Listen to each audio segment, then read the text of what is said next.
अस्सलाम वालेकुम नाज़रीन, मैं हूं बीना और आप देख रहे हैं प्रोग्राम बिला तकल्लुफ़। फ़रूख नसीम साहब का कहना है कि स्टेट बैंक तरमीमी बिल की शिकें आइन के बिल्कुल मुतरादिफ हैं, आइन के ख़िलाफ़ हैं। उनका ये भी कहना है कि पर्टिकुलरली जो सेक्शन 46(8) है 8B वो पाकिस्तान के आइन के ख़िलाफ़ है। IMF से गुफ्तगू में उन्होंने ये कहा कि किसी भी किस्म की कानून साजी का इख्तियार सिर्फ़ और सिर्फ पार्लियामान के पास है और पार्लियामेंट ही कानून साजी कर सकता है।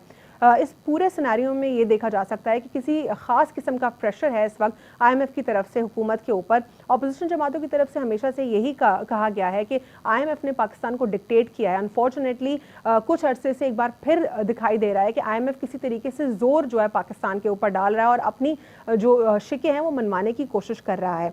साथ ही साथ प्रोग्राम में गुफ्तगू करेंगे अफगान पीस प्रोसेस के हवाले से। पाकिस्तान ने इस पूरे पीस प्रोसेस में अपना एक पिवटल रोल प्ले किया। साथ ही साथ हमने ये भी देखा कि अमेरिका काफ़ी बौखलाया दिखाई दिया। अमेरिका ने बैक टू बैक अपने स्टैंड को जो है तब्दील किया। अमेरिका ने कहीं एक बार जब अफगानिस्तान की सपोर्ट में बात की तो उसी स्टांस को अपने मद्देनज़र रखते हुए उसकी एक अलग स्टांस पेश किया अगले ही दिन।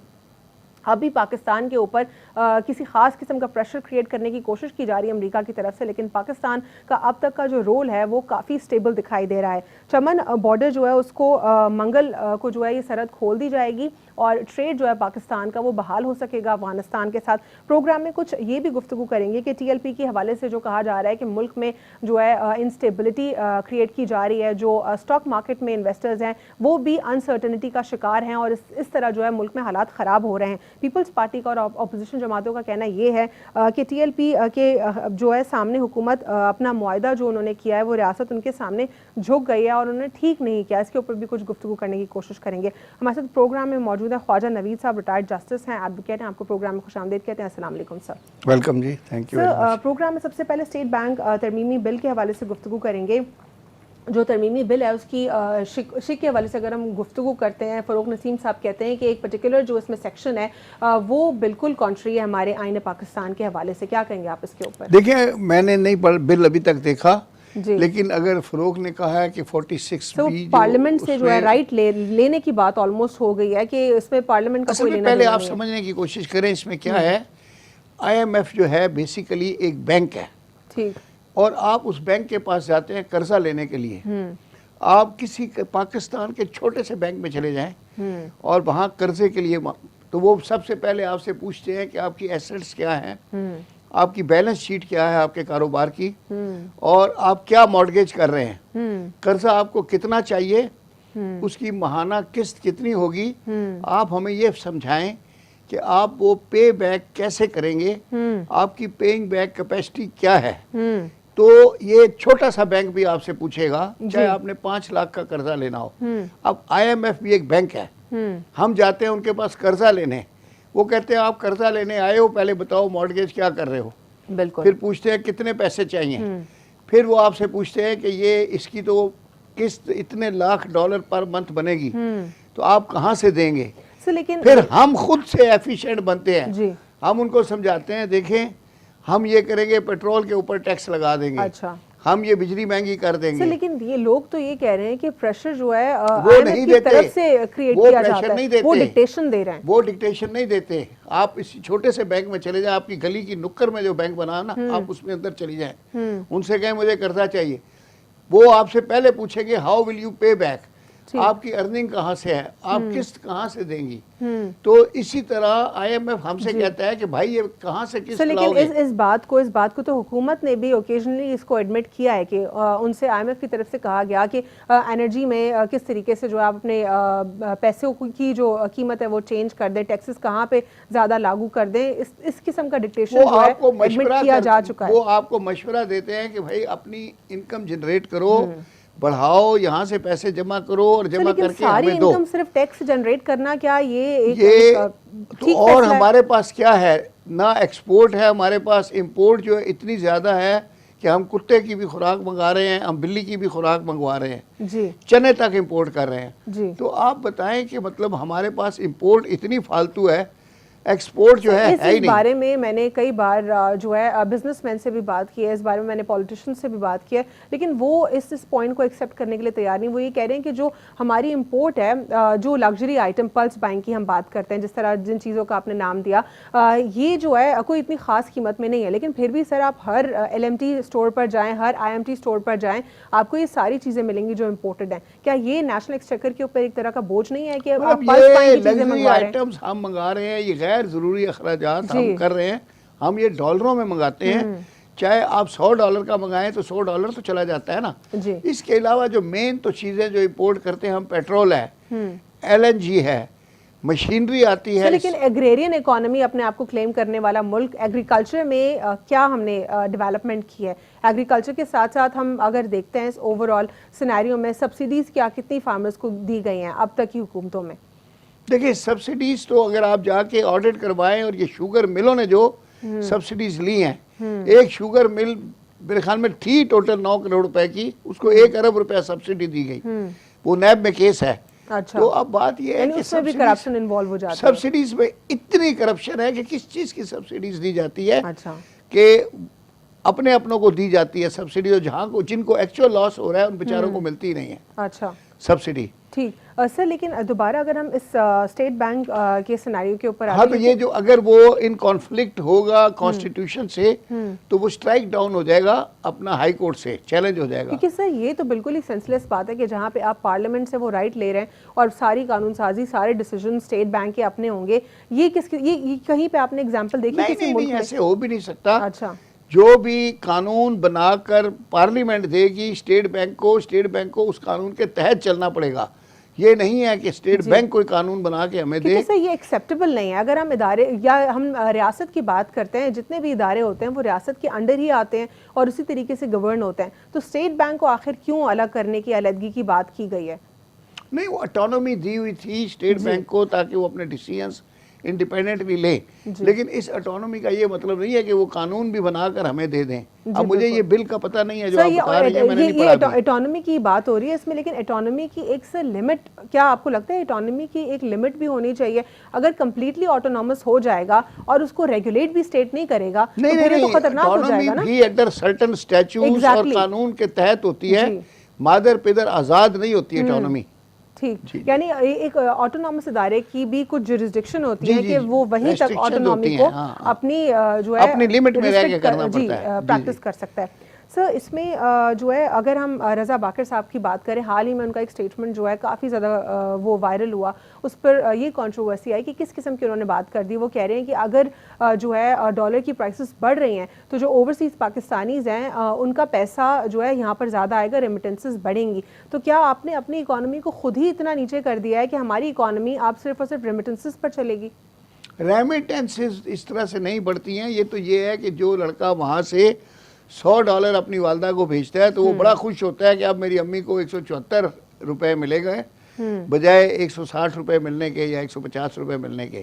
तो अगर ये उस मेंटेलिटी से अगर ये कैलकुलेट कर रहे हैं तो ये तो बड़ी अजीब सी बात है कि इकोनॉमिस्ट से ऐसी बात। एग्जैक्टली और उन्होंने ये भी कहा कि हर मॉनेटरी पॉलिसी की जो है प्रोज एंड कॉन्स देखी जाती हैं, कुछ लोगों को फ़ायदा होता है, कुछ लोगों को नुकसान होता है, यानी कुछ लोगों के फ़ायदे को हम देखें और मुल्क के फ़ायदे को इग्नोर करें। क्या ये प्रैक्टिकल स्टेटमेंट था उनका?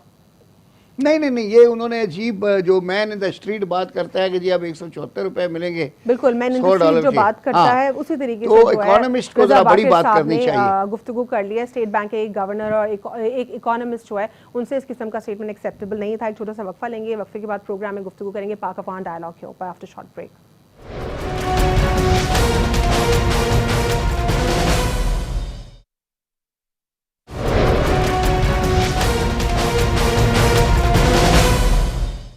Welcome back after short break. नाज़रीन, ब्रेक से कबल हम प्रोग्राम में गुफ्तगू करते स्टेट बैंक के हवाले से तरमीमी बिल जो है उसकी जो शिक है वो अनएक्सेप्टेबल है और वो contrary to constitution of Islamic republic of Pakistan. Programme में गुफ्तगू करेंगे हम पाक अफगान डायलॉग के हवाले से। इस वक्त चमन में जो स्पिन बोल्दक सरहद है मंगल से खोल दी जाएगी, ये पाकिस्तानी सफ़ीर का जो है स्टेटमेंट है। सर जो सरहद है वो खोल दी जाएगी मंगल को, और इस पूरे सिनेरियो में जो पाकिस्तान का रोल है वो तो हमने देखा कि बहुत अच्छा रहा, लेकिन अब ट्रेड की तरफ जो बात है वो सामने आगे और वाज़े दिखाई दे रही है। क्या कहेंगे आप इस पर?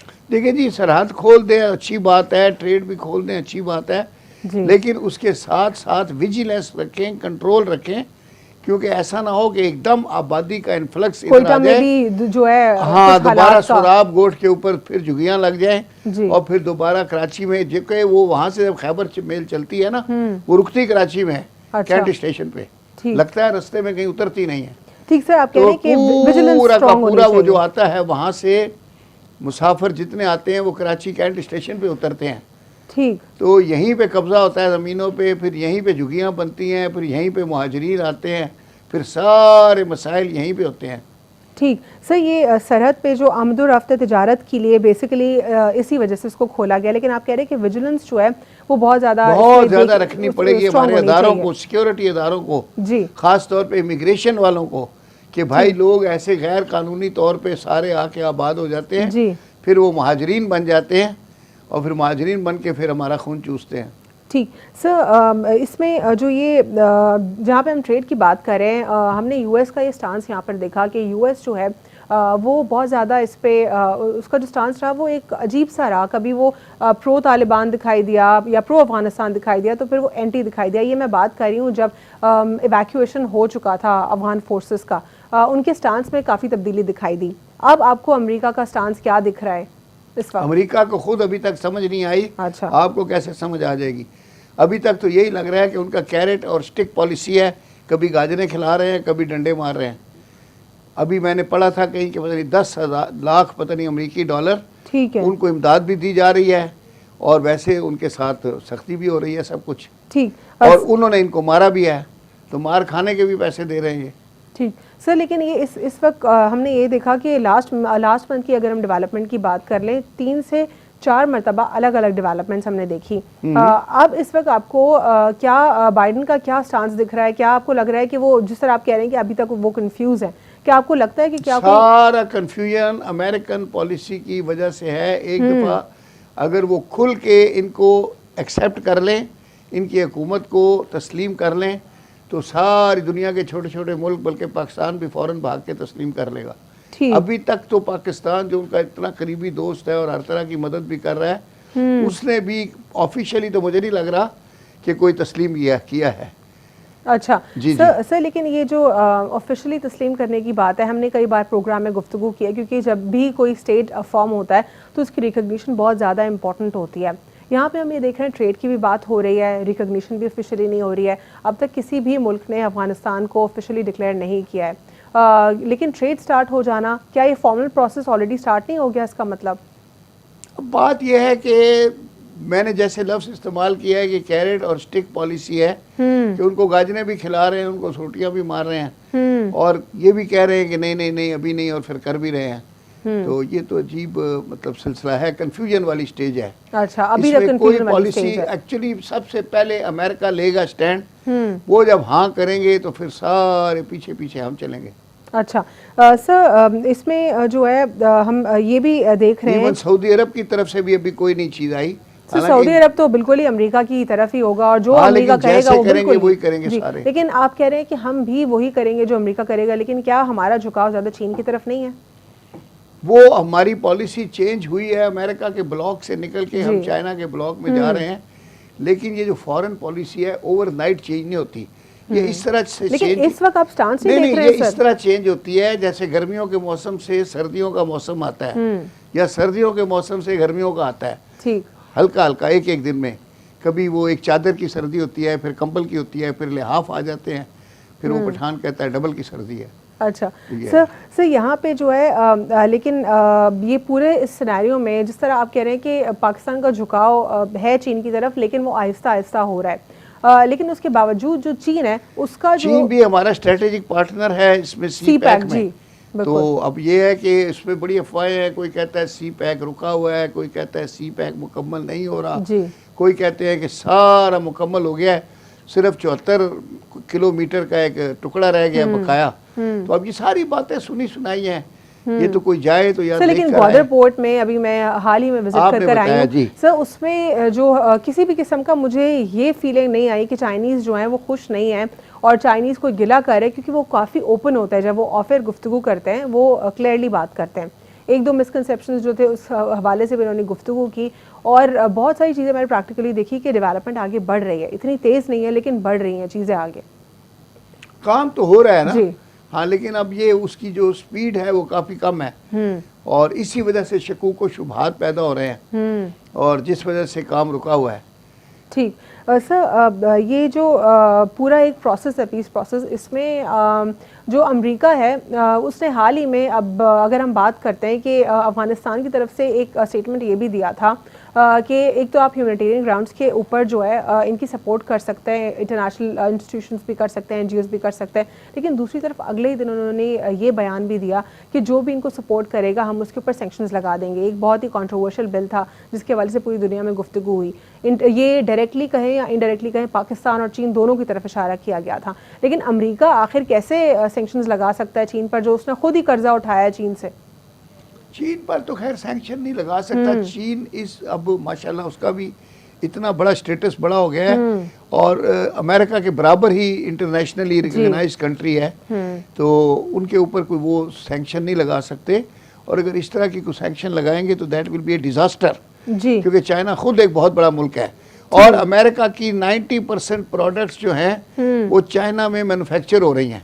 ठीक, अगर आज जो है वो अमेरिका चाइनीज कंपनियां वो प्रोडक्ट्स बनानी बंद कर दें, उनके जो ब्रांड नेम के प्रोडक्ट्स हैं, तो मैं कहता हूं कि न्यूयॉर्क में ये सारे स्टोर खाली हो जाएं, कि वहाँ कंज्यूमर आइटम ही नहीं होगा। ठीक, सारे कंज्यूमर आइटम इनके चाइना में बन रहे हैं। ठीक सर, इसमें ट्रेड की जहाँ पर हम बात कर रहे हैं, इस ट्रेड में पूरी जो है क्लैरिफिकेशन शाह महमूद कुरैशी साहब के हवाले से भी आई है कि ओवरऑल हम विजिलेंट रहेंगे, जितना भी जो पूरा सिस्टम है सिक्योरिटी का और मामलात का। तो आपको लगता है कि इसमें जो विजिलेंस है क्या सिर्फ और सिर्फ एग्जीक्यूटिव बॉडी जो है वो ठीक तरीके से कर पाएगी या नहीं? ये तो देखे ना, नीयत के ऊपर है कि हमने तो हर चीज़ की रोकथाम के लिए महकमे बनाए हुए हैं, नारकोटिक्स कंट्रोल बोर्ड है, लेकिन आप देखें कि पाकिस्तान में गली गली में चरस मिल जाती है। आप अभी बंदा भेजे घंटे में लेके आ जाएगा, चीनी लेने भेजे वो नहीं मिलेगी, और चरस मिल जाएगी। जी, ठीक। तो बात यह है कि पाबंदियां लगी हुई हैं, तो अब आप इमिग्रेशन इलीगल रोकने के लिए जो पाबंदियां लगाएंगे, वो पाबंदियों के लिए इम्प्लीमेंट करने के लिए बंदे यहीं के होंगे ना, तो ये वही बंदे हैं जिनके सामने से चरस, हेरोइन सब आ जाती है, क्लाशनकोफ भी आ जाती है, शराब कोर्ट तक पहुंच जाती है। सर, कोयटा में जो है हालात ख़राब हो रहे हैं, धमाका हुआ, क्या ये इस बात की निशानदेही है कि कोई ना कोई ऐसे नॉन स्टेट एक्टर्स जो हैं वो अफगानिस्तान की सपोर्ट लेकर आ रहे हैं, या फिर आपको लगता है कि जो अफगानिस्तान में नॉन स्टेट एक्टर्स थे वो तो भारत का मामला ख़त्म हो चुका है? वो सिर्फ भारत करवाता है। कलभूषण पहले वहाँ काम करता रहा है, उसके सारे एडमिशंस हैं, उसके एजेंट हैं, जो कुछ भी है वहाँ पे जितना भी काम होता है वो राव का है जी। वो इतना ज़्यादा इन्फिल्ट्रेट कर गए हुए हैं वहाँ पे। लेकिन अब क्या सिचुएशन आपको दिखाई देती है? नहीं, हम पकड़ तो रहे हैं, जो हाथ आ जाए तो उसको पकड़ लेते हैं, लेकिन इनको छन्नी में से छानना पड़ेगा, ये बहुत सारे हैं। अच्छा, मतलब कि आपको लगता है कि वक्त लगेगा इसमें? हाँ, हमारे विजिलेंस अदारे लगे हुए हैं रात दिन, लेकिन ये जो आपको पता है ये जो दहशतगर्द भी होता है ना, वो भी फुल्ली ट्रेंड होता है। सर मंगल को सरहद खोलने की बात की गई है, और उससे पहले ही कुछ दिन पहले ही धमाका कोयटा में एक्सपेक्टेड हो गया, तो आपको लगता है कि ये कोई प्री प्लान था पूरी सिनेरियो को देखने के लिए के बाद कि ये ट्रेड ही ना खुले दोनों ममालिक के दरमियान, ये कोई कंट्रोवर्सी हो सकती है भारत की तरफ से? देखिए जी, ऐसी बहुत सी हरकतें होती हैं ना जी, कोई चीज़ों को, कामों को रुकवाने के लिए साजिशें होती हैं जी, तो हो सकता है किसी साजिश का ये हिस्सा हो, लेकिन ये साजिशें इतनी सीक्रेट होती हैं जी कि अगर हम यहाँ बता दें तो वो फिर साजिश ही क्या रही, ठीक, जो पता लग गई। ठीक है सर, एक छोटा सा वक्फा लेंगे, वक्फे के बाद प्रोग्राम में गुफ्तगू सिलसिला जारी रखेंगे और बात करेंगे कि पीपल्स पार्टी का कहना है कि टीएलपी और हुकूमत का मुआहदा जो है रियासत का झुक जाना करार दे दिया गया उनकी तरफ से, इसमें कितनी सदाकत है? After short break.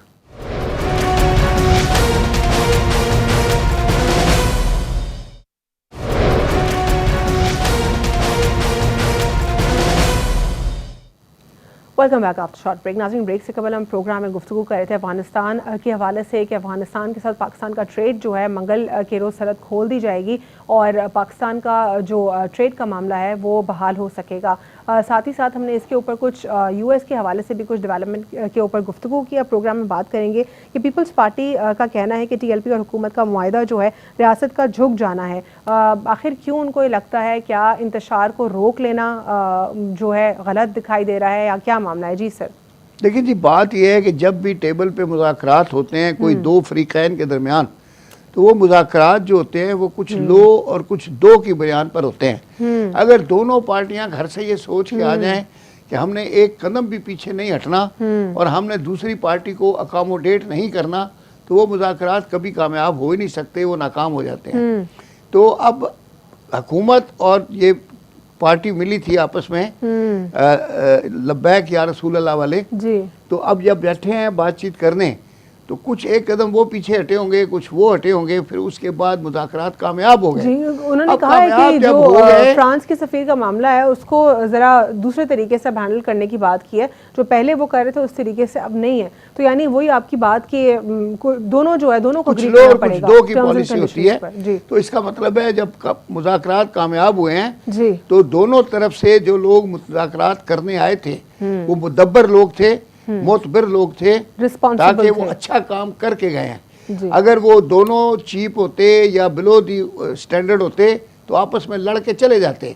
तो उनके लड़ने का ये पीपल्स पार्टी का जो स्टेटमेंट है, वो सियासी पार्टी है, तो वो तो चाहते हैं ना कि मतलब कि हर इकदाम को क्रिटिसाइज करना और ये कहना यहाँ फेलियर हो गया, ये फेलियर हो गया। अपोजिशन है, जो अपोजिशन का काम ही होता है लेग पुलिंग।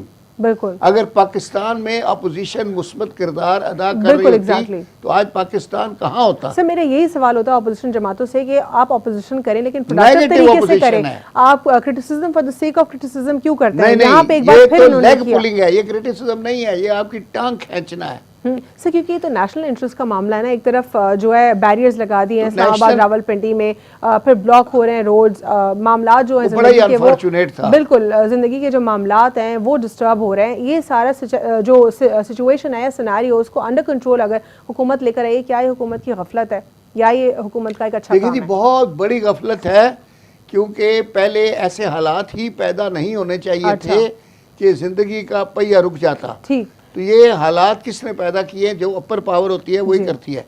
हुकूमत ने किया। देखें, बच्चा रोएगा तो माँ कुछ देती है। तो अब ये है कि हुकूमत ने जब उनके चारों क्या कहते हैं रास्ते बंद कर दिए, तो जाहिर है उन्होंने फिर एहतजाज ही करना था ना, एक ही तरीका है।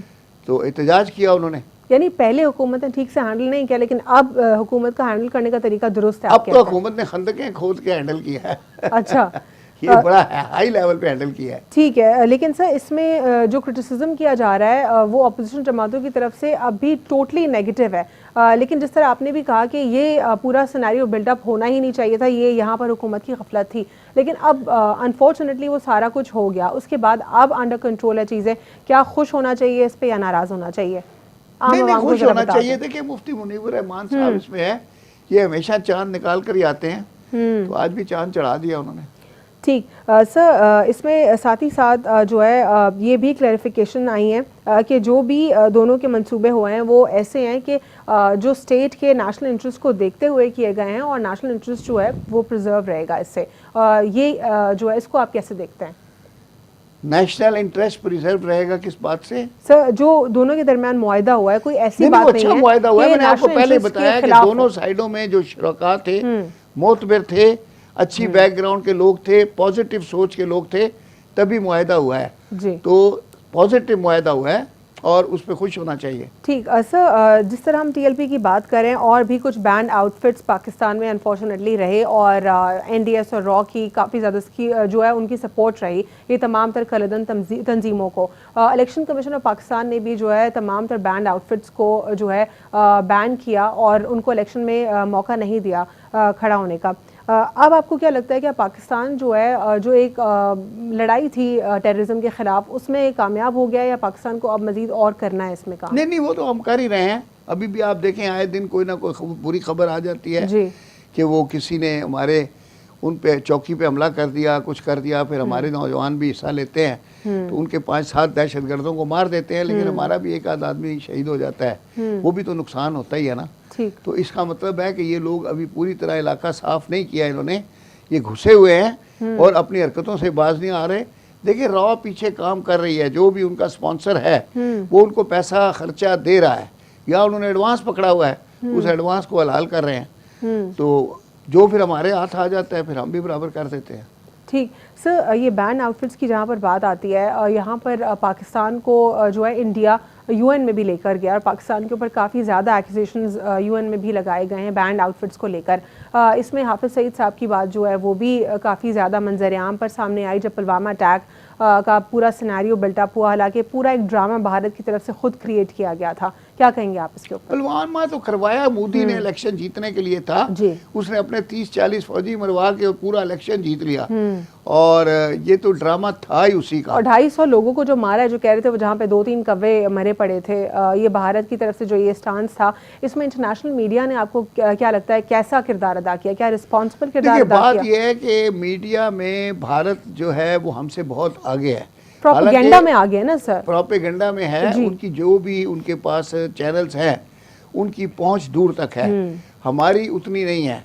हमारे पास इतने ज़्यादा चैनल होने के बावजूद एक भी हमारे पास अल जजीरा टाइप का, CNN टाइप का कोई भी चैनल नहीं है। स्टेट की जो है वो एक इंटरेस्ट में होता है, स्टेट उनको कोई एक एजेंडा जो है ज़रूर देती है जिसके ऊपर आपने काम करना होता है। फ़लस्तीन के ऊपर, इसके साथ कश्मीर के ऊपर और भी जो मुसलमानों के ऊपर जो जुल्म हो रहे हैं उस पर अनफॉर्चुनेटली पाकिस्तानी मीडिया तब अपना रोल प्ले करता है जब कोई भी हॉट इशू होता है। अदरवाइज पाकिस्तान मीडिया जो डेडिकेटेड नहीं है, लेकिन भारत को अगर हम देखें तो वो अपने प्रोपेगेंडा में बहुत 24 घंटे हमारे खिलाफ ही लगे होते हैं, मैच आए तो भी खिलाफ, छोटी छोटी खबरें उठा लेते हैं, कुछ भी और पाकिस्तान के खिलाफ शुरू हो जाते हैं। तो सर इसमें जो इंडियन मीडिया है, जिस तरह आप कह रहे हैं कि वो प्रोपेगेंडा क्रिएट करने में काफ़ी ज़्यादा माहिर है, पाकिस्तानी मीडिया को क्या कुछ रेगुलेट करने की सख्त ज़रूरत है कि आपने ये पॉलिसी है और एटलीस्ट हम जो हमारा PTV है उसी में उसको एग्जीक्यूट करें, या आपको लगता है वो दुरुस्त है? नहीं, PTV भी प्रॉपर तरीके पे जिस तरह से फोर्सफुली नहीं कर जो पा रहा, जो लाइन टो करनी चाहिए वैसे नहीं उस तरह से नहीं कर रहा, और पता नहीं उनको कौन बताने वाले हैं जी। और पैमरा को भी चाहिए कि बाकायदा से गाइड करे चैनल्स को।